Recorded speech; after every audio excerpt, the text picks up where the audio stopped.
आत्मा नित्य है, सनातन है, कूटस्थ है, अचल है।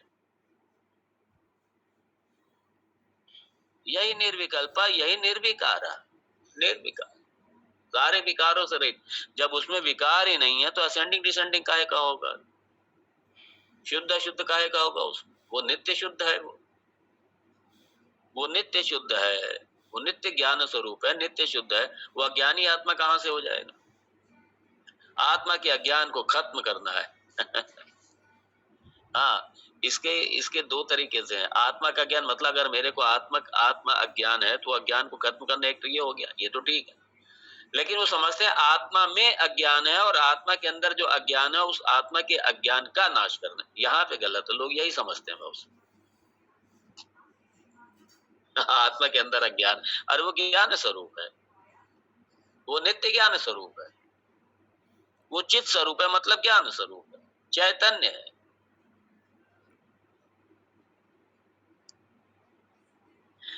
ये बड़ी समस्या। इसलिए निर्विकल्प। अब जैसे हजारों पॉट हैं, मतलब मिट्टी के बर्तन हैं हजारों, अलग अलग आकार के, अलग अलग तरीके के, अलग अलग रंग से रंगे हुए। अगर आप उन बर्तन नाम रूप को काउंट करोगे तो बहुत हैं, बहुत हो सकते, बहुत हैं वो।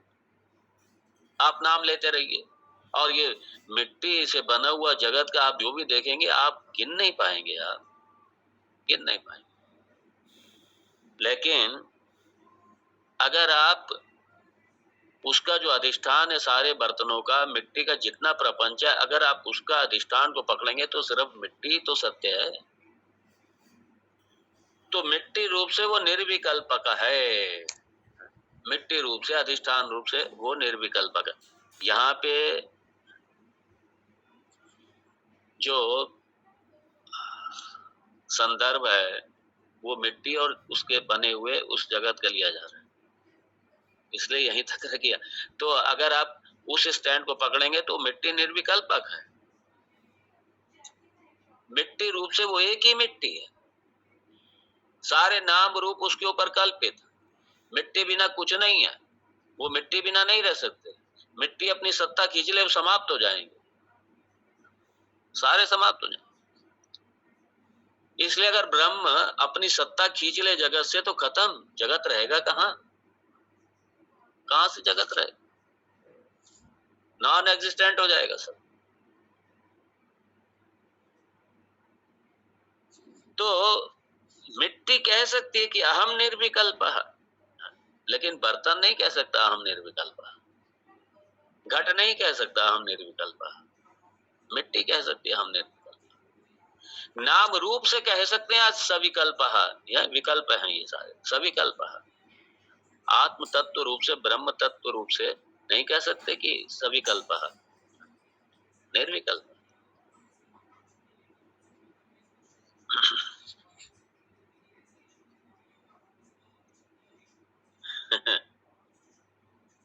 हाँ, अगर ये एनलाइटेनमेंट, एनलाइटेनमेंट और ये शब्द बड़ा इस्तेमाल होता है, रियलाइजेशन, एनलाइटेनमेंट, ये शब्द बहुत इस्तेमाल होते हैं।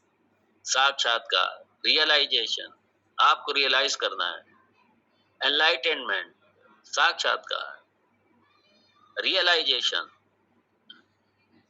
बड़े इस्तेमाल होते हैं शब्द। और बड़ा अफसोस है, बिना बिना समझे हुए, बिना जाने हुए शब्द इस्तेमाल होते हैं, और लोग पता नहीं क्या क्या कल्पना करते रहे, उनको एनलाइटेनमेंट हो गया। एनलाइटेनमेंट, किसी किसी से प्रभावित हो जाएंगे, किसी के चाल ढाल से, बातचीत से, व्यवहार से, और संत जैसे ड्रेस पहनी हुई है और बड़ा एक अलग से वो अपना थोड़ा अपना गेटअप फेटअप मेंटेन करते हैं, आजकल तो बड़ा चला हुआ है ये।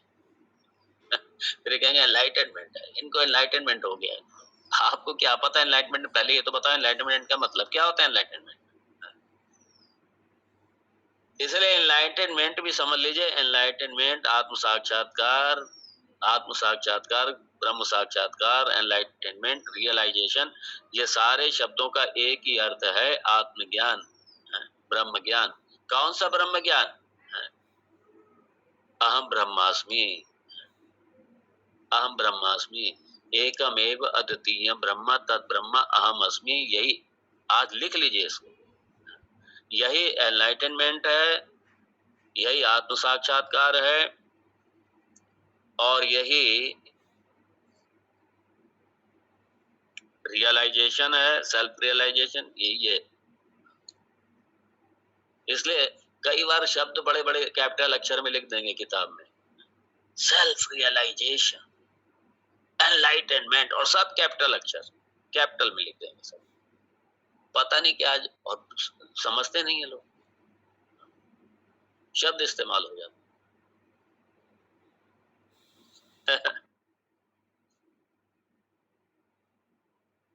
उदाहरण के लिए मान लीजिए किसी पॉट को, किसी बर्तन को, किसी घड़े को थोड़ी देर के समझ ले उसका भी मन है, उसको कोई गुरु मिला और उसने बताया, अरे तुम क्यों रो रहे हो, तुम छोटे नहीं हो भाई, तुम सबसे पृथक नहीं हो, तुम छोटे नहीं हो, सबका अधिष्ठान रूप हो तुम, तुम्हारे बिना कुछ है ही नहीं, तुम तो क्ले हो, तुम घड़े हो ही नहीं, तुम तो क्ले हो, तुम मिट्टी हो। और तुम जो छोटे से समझ रहे, मैं बहुत छोटा, मुझे बड़ा बनना है, बड़ा बनना है, बड़ा बनना है, सबसे बड़े तुम ही हो, क्योंकि सारा ये जो मिट्टी से बना हुआ जितना जगत है सबका अधिष्ठान तुम हो, तुम क्या बनोगे अब? इसलिए अब मैं घट नहीं हूं, मैं कौन हूं? मैं क्ले हूं, मैं मृत्तिका एव सत्य, मैं मृत्तिका हूं मैं। ये एनलाइटनमेंट। ऐसे ही जब ये जीव को ये एनलाइटनमेंट, ये ज्ञान हुआ, क्या ज्ञान? ये ज्ञान भी अपने आप नहीं, गुरु शास्त्र के द्वारा जब ये ज्ञान हुआ कि अहम ब्रह्मास्मि, मैं ये स्थूल शरीर, सूक्ष्म शरीर, स्थूल प्रपंच, सूक्ष्म प्रपंच, कारण प्रपंच, कारण शरीर, इन सबसे पृथक, इन सबका अधिष्ठान, सारे जगत का अधिष्ठान तो मैं ही हूँ। ये एनलाइटनमेंट है, ये साक्षात्कार। सबका अधिष्ठान मैं ही हूँ, मेरे बिना कुछ है ही नहीं। अब क्या बनेंगे आप? कुछ पाना बाकी रह गया क्या? कुछ बनना है क्या? आप ही पूर्ण है, आपसे पृथक कहीं किसी कोई सत्ता ही नहीं है किसी की। सबका अधिष्ठान आप, आपके अतिरिक्त कुछ है ही नहीं। जहां दुनिया में, जहां पृथ्वी पर, जहां पे सारे जगत में, ब्रह्मांड में अगर कहीं एक कण भी है तो अधिष्ठान रूप से उसका आप ही है, दूसरा सत के बिना, है के बिना जगत में कुछ है ही नहीं, जगत में कुछ है ही नहीं। इसलिए आप बिल्कुल, आप उसके किसी भी वर्ल्ड के, जगत के कहीं किसी भी एक कण के रूप में, या एक बड़े से बड़े पूरे ब्रह्मांड में आप अधिष्ठान रूप से आप ही आप हैं, दूसरा कुछ है ही नहीं। क्योंकि है के बिना कुछ है नहीं, और है आप ही हैं, दूसरा है कुछ है ही नहीं, सत्ता दूसरी कुछ है ही नहीं, सत्ता।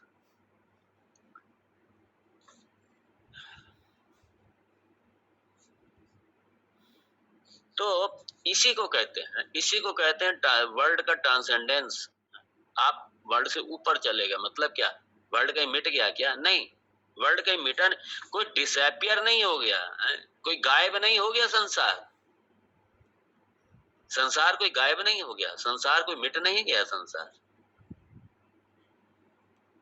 बल्कि आप संसार से ऊपर उठ गए।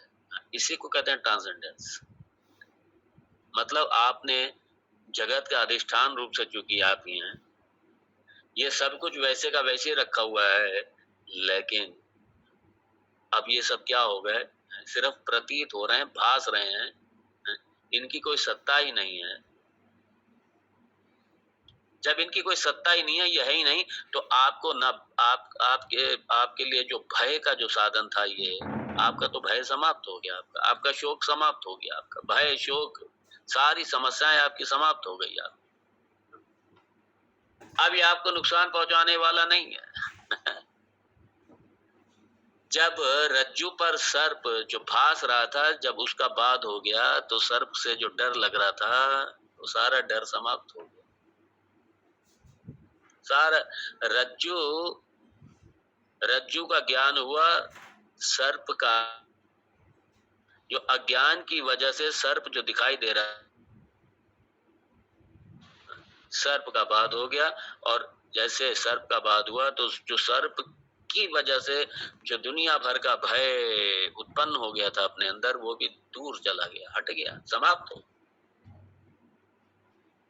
सारा भय समाप्त हो।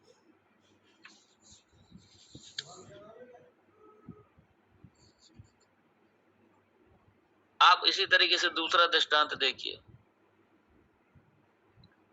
समुद्र में हजारों लाखों वेव्स हैं, लहरें हैं, फेन है, लहरें हैं, तमाम लहरें, और समुद्र है, सब है।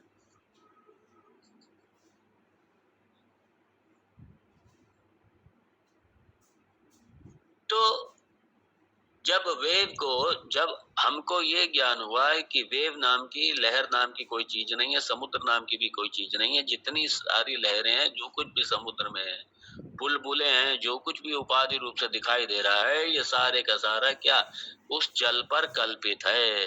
जल ही है मूलतः, जल ही है। तो जल को जानने के लिए सारी जितनी लहरें, क्या आप उनको मिटाएंगे क्या, सब समाप्त करेंगे क्या? नहीं, मिटाने की जरूरत नहीं है, मिटेंगे नहीं, चलने दो ना उनको।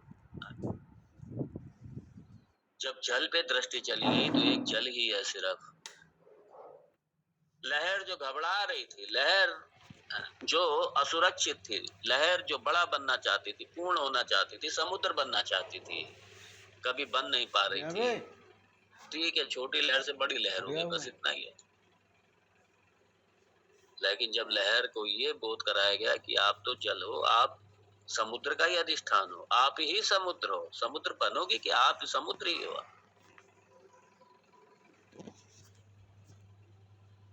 सारी लहरें आपसे सत्ता ले रही हैं, आपके अलावा कुछ है ही नहीं, दूसरा कुछ है ही नहीं, एक अमेव अद्वितीय, दे दो कुछ नहीं है दूसरा। उसी तरीके से एक अमेव अद्वितीय ब्रह्मा, सारे जगत का अधिष्ठान होने से मैं ही मैं हूँ, दूसरा कुछ है ही नहीं, मेरे अतिरिक्त कुछ है ही नहीं। मत्ता परतरम नान्यत् किंचित् अस्ति धनंजय, या सकते हैं आप। इसलिए भगवान ने जब ये कहा मत्ता परतरम नान्यत्, तो भगवान वहां पे आत्म तत्व रूप से कह रहे हैं। ये नाम रूप उपाधि जो धारण किया भगवान ने कृष्ण रूप में, ये जो बने हैं मुरली लेकर के या चक्र लेकर के, उस रूप से भगवान नहीं कह रहे मत्ता परतरम नान्यत्, आत्म तत्व रूप से, अधिष्ठान रूप से भगवान कह रहे हैं। और आत्म तत्व रूप से भगवान और आप दोनों एक ही, अलग नहीं है। जो शिव है वही आप है, जो कृष्ण है वही आप है, जो राम है वही आप है, जो दुर्गा है वही आप है, आप ही।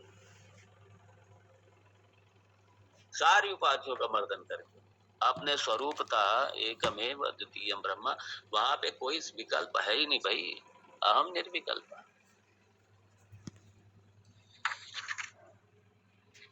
निराकार रूप है, अहम निर्विकल्प, निराकार रूप, निराकार रूप। ये क्या भगवान ने पहली बुझाई, एक तरफ निराकार कह दिया, दूसरी तरफ रूपा भी कह दिया। ये कंट्रडिक्शन नहीं है क्या, ये विरोधाभास नहीं है क्या? ये विरोधाभास नहीं है भाई,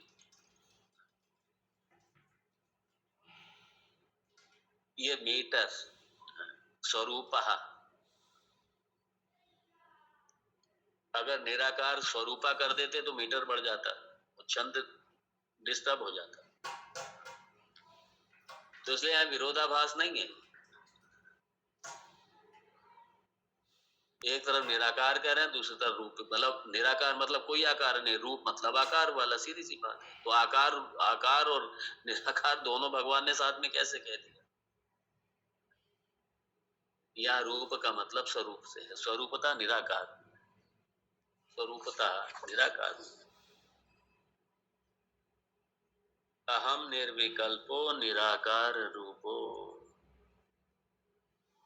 सुंदर। समय की अपनी सीमा है, यहाँ विराम दूंगा मैं। और ये भगवान ने बिल्कुल स्वरूप का इतना सुंदर वर्णन किया अंत में, विभुत्वा च सर्वत्र सर्वेंद्रियाणाम।